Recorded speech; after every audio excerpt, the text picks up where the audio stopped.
वेद माता गायत्री की जय हो। मर्यादा पुरुषोत्तम श्री राम की जय हो। योगी राज श्री कृष्ण की जय हो। गुरुवर विरजानंद की जय हो। महर्षि दयानंद की जय हो। सत्य सनातन वैदिक धर्म की जय हो।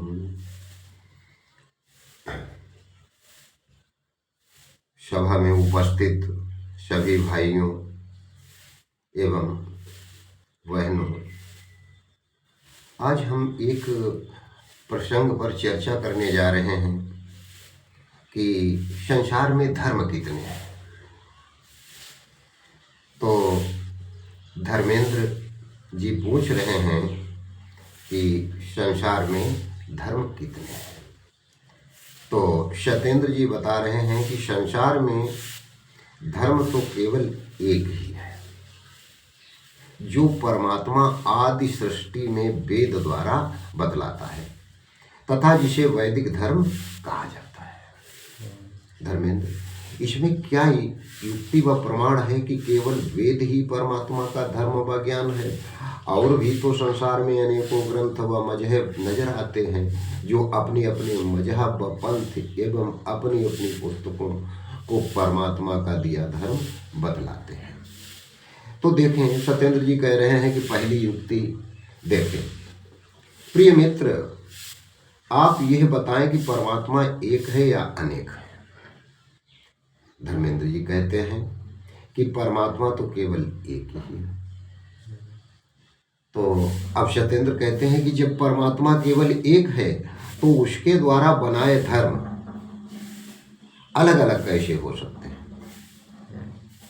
प्रिय मित्र, जब आप भी यह मानते हैं एवं आप सभी आस्तिक लोग भी इस तथ्य को जानते हैं कि परमात्मा एक है, तब तो यह बात निर्विवाद हो जाती है कि परमात्मा के बनाए सत्य धर्म भी केवल एक ही हो सकते हैं, अनेक नहीं।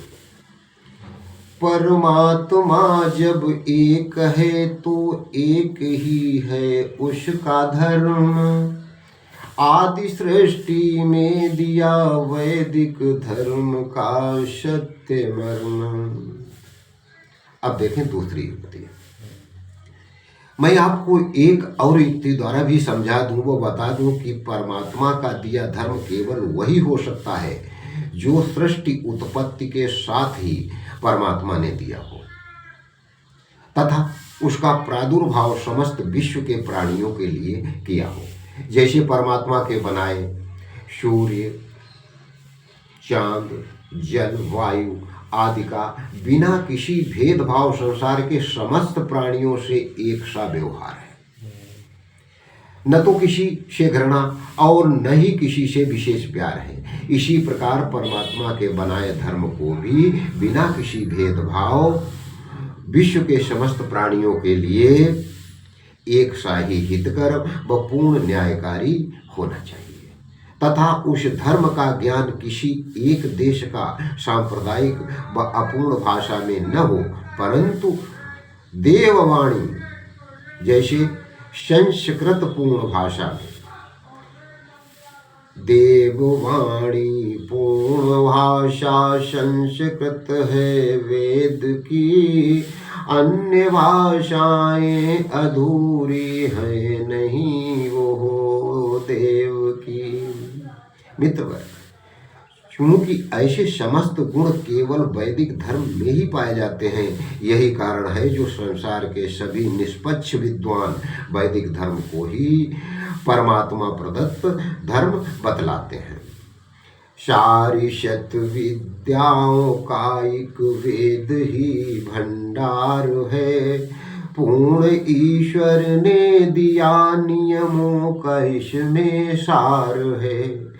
पूर्णतया परमात्मा का पूर्ण इसमें ज्ञान है, हो परिवर्तन न इसमें ऐसा नित्य विधा विशान है। वेद प्रभु के आदेशों का सुंदर मंगल गान है। वेद है ईश्वर की वाणी, वेद विमल विधान है।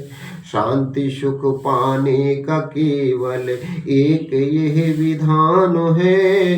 वेद के ही ज्ञान से संसार का कल्याण है, संसार का कल्याण है।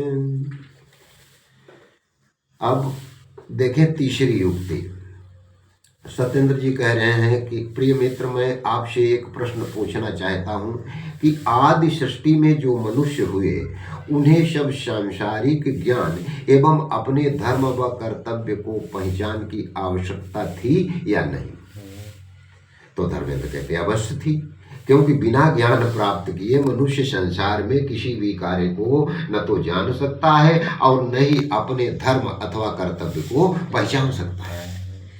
तो सत्येंद्र जी कह रहे हैं कि मित्रवर, इस सत्य तथ्य का तो अनेक परीक्षणों व उदाहरणों द्वारा भी मिलता प्रमाण है कि जन्म से मनुष्य इतना नादान है कि पशु पक्षियों से भी अधिक अनजान है।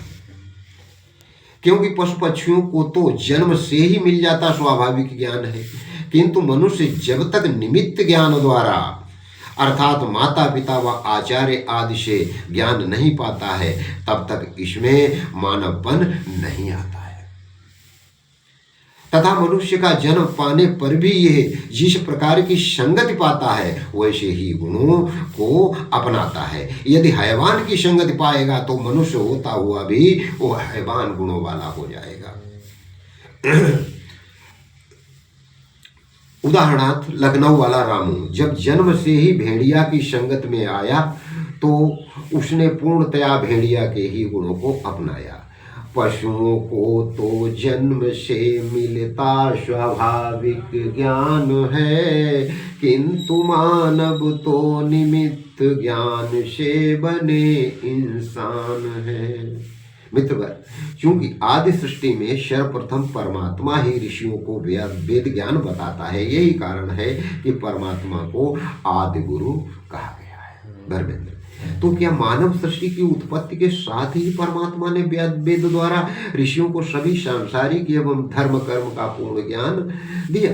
धर्मेंद्र सत्येंद्र, इस बात को तो सभी इतिहासकार एवं विद्वान भी मानते हैं कि धर्म सत्य तथ्य को जानते हैं कि विश्व में सबसे प्राचीन ज्ञान वेद अथवा वैदिक धर्म ही है।